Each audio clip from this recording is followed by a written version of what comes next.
അമേരിക്കയിൽ അതിവേഗം സ്ഥിരതാമസം അനുവദിക്കുന്നതും പിന്നീട് പൗരത്വത്തിലേക്ക് വഴി തുറക്കുന്നതുമായ ട്രംപ് ഗോൾഡ് കാർഡ് പുറത്തിറക്കിയിരിക്കുകയാണ് പ്രസിഡന്റ് ഡൊണാൾഡ് ട്രംപ്. സമ്പന്നരായ വിദേശികളെ ലക്ഷ്യമിട്ടുള്ള ട്രംപ് ഭരണകൂടത്തിന്റെ പദ്ധതി ബുധനാഴ്ച ഉച്ച മുതൽ ആരംഭിച്ചു. വിദേശികൾക്ക് $1 മില്യൺ, അതായത് 9 കോടിയിലധികം രൂപ നൽകി അതിവേഗം യുഎസിൽ സ്ഥിരതാമസം നേടാം. അമേരിക്കയിൽ കുടിയേറ്റ നിയമങ്ങൾ കർശനമാക്കുന്നതിനിടയിലാണ് ഗോൾഡ് കാർഡ് പുറത്തിറക്കുന്നതെന്നത് ശ്രദ്ധേയമാണ്. അധികാരമേറ്റ് മാസങ്ങൾക്കകം പ്രസിഡന്റ് ട്രംപ് ഗോൾഡ് കാർഡ് പദ്ധതി നടപ്പാക്കുമെന്ന് പ്രഖ്യാപിച്ചിരുന്നു. ഇക്കഴിഞ്ഞ സെപ്റ്റംബറിൽ പദ്ധതി അവതരിപ്പിച്ചു. നവംബറിൽ അപേക്ഷാ ഫോമായ I-140Gയുടെ കരട് രൂപം പ്രസിഡന്റിന്റെ എക്സിക്യൂട്ടീവ് ഓഫീസിന് കീഴിലുള്ള മാനേജ്മെന്റ് ആൻഡ് ബജറ്റ് ഓഫീസിന് സമർപ്പിച്ചിരുന്നു. ഗോൾഡ് കാർഡ് പിടിച്ചുള്ള ചിത്രം പ്രസിഡന്റ് ട്രംപ് സോഷ്യൽ മീഡിയയിൽ പങ്കുവച്ചിട്ടുണ്ട്. യോഗ്യരായ വ്യക്തികൾക്ക് ഗോൾഡ് കാർഡ് മുഖേന US പൗരത്വത്തിലേക്കുള്ള നേരിട്ടുള്ള വഴി ലഭിക്കുമെന്ന് അദ്ദേഹം അറിയിച്ചു. അമേരിക്കൻ കമ്പനികൾക്ക് അവരുടെ കഴിവുള്ള ജീവനക്കാരെ നിലനിർത്താൻ ഇത് സഹായിക്കുമെന്നും ട്രംപ് വ്യക്തമാക്കി.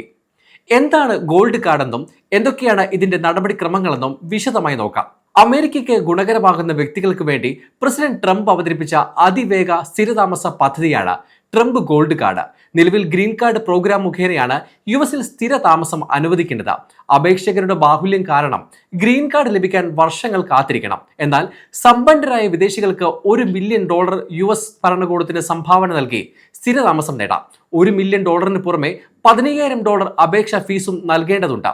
യോഗ്യരായ അപേക്ഷകർക്ക് US department of homeland security EB-1 അല്ലെങ്കിൽ EB-2 വിസ വിഭാഗത്തിൽ സ്ഥിരതാമസ അനുമതി നൽകും. ട്രംപ് കോർപ്പറേറ്റ് ഗോൾഡ് കാർഡ് പദ്ധതി മുഖേന അമേരിക്കൻ കമ്പനികൾക്ക് അവരുടെ ജീവനക്കാർക്ക് ഗോൾഡ് കാർഡ് സ്പോൺസർ ചെയ്യാൻ സാധിക്കും. ഓരോ ജീവനക്കാരനും $2 മില്യൺ വീതം നൽകണം. ജീവനക്കാരനെ മാറ്റണമെങ്കിൽ പഴയ അപേക്ഷയിലെ തുക പുതിയ ജീവനക്കാരന് വേണ്ടി ഉപയോഗിക്കാം. ഇതിന് വീണ്ടും $2 മില്യൺ നൽകേണ്ടതില്ല. ട്രംപ് കോർപ്പറേറ്റ് ഗോൾഡ് കാർഡിന് വാർഷിക ഫീസും ട്രാൻസ്ഫർ ഫീസും ഉണ്ട്. അതേസമയം കുടുംബാംഗങ്ങൾക്കും ഗോൾഡ് കാർഡ് പ്രയോജനപ്പെടുത്താം. ഭാര്യ അല്ലെങ്കിൽ ഭർത്താവ്, 21 വയസ്സിൽ താഴെയുള്ള അവിവാഹിതരായ കുട്ടികൾ എന്നിവരെ ആദ്യ അപേക്ഷയിൽ ഉൾപ്പെടുത്താം. ഇതുവഴി അവർക്കും ഗോൾഡ് കാർഡിന്റെ എല്ലാ ആനുകൂല്യങ്ങളും വേഗത്തിലുള്ള നടപടിക്രമങ്ങളും ഉറപ്പാക്കും. ഓരോ കുടുംബാംഗത്തിനും $15,000 ഫീസും $1 മില്യൺ നൽകണം. ട്രംപ് ഗോൾഡ് കാർഡിന്റെ യോഗ്യത എന്തൊക്കെയാണെന്ന് നോക്കാം. 1. അപേക്ഷകർക്ക് യുഎസിൽ സ്ഥിരതാമസത്തിന് യോഗ്യതയുണ്ടായിരിക്കണം. 2. രാജ്യത്തേക്ക് പ്രവേശിക്കാൻ അനുവാദമുള്ളവരായിരിക്കണം. 3. വിസ ലഭ്യമായിരിക്കുകയും വേണം. 4. ട്രംപ് ഗോൾഡ് കാർഡ് ഒരു വിസ ആയതുകൊണ്ട് ദേശീയ സുരക്ഷാ പ്രശ്നങ്ങളോ ഗുരുതരമായ ക്രിമിനൽ കേസുകളോ ഉണ്ടെങ്കിൽ കാർഡ് റദ്ദാക്കാൻ സാധ്യതയുണ്ട്. ട്രംപ് ഗോൾഡ് കാർഡിന് എങ്ങനെ അപേക്ഷിക്കാം എന്നുകൂടി നോക്കാം. trumpcard.gov എന്ന ഔദ്യോഗിക വെബ്സൈറ്റ് വഴിയാണ് അപേക്ഷയും ആദ്യ ഫീസും സമർപ്പിക്കേണ്ടത്. $15,000 ഫീസ് ക്രെഡിറ്റ് കാർഡ് വഴിയോ ACH വഴിയോ അടയ്ക്കാം. അപേക്ഷ സമർപ്പിച്ച ശേഷം US സിറ്റിസൺഷിപ്പ് ആൻഡ് ഇമിഗ്രേഷൻ സർവീസസിന്റെ ഭാഗമായ myUSCIS.gov വഴി സ്വന്തമായി അക്കൗണ്ട് ആരംഭിക്കാൻ നിർദ്ദേശം ലഭിക്കും. പിന്നീട് ഈ അക്കൗണ്ട് വഴി അപേക്ഷയുടെ നില പരിശോധിക്കാനാകും. ഡിപ്പാർട്ട്മെന്റ് ഓഫ് ഹോംലാൻഡ് സെക്യൂരിറ്റി അപേക്ഷകരെ വിശദമായി പരിശോധിക്കും.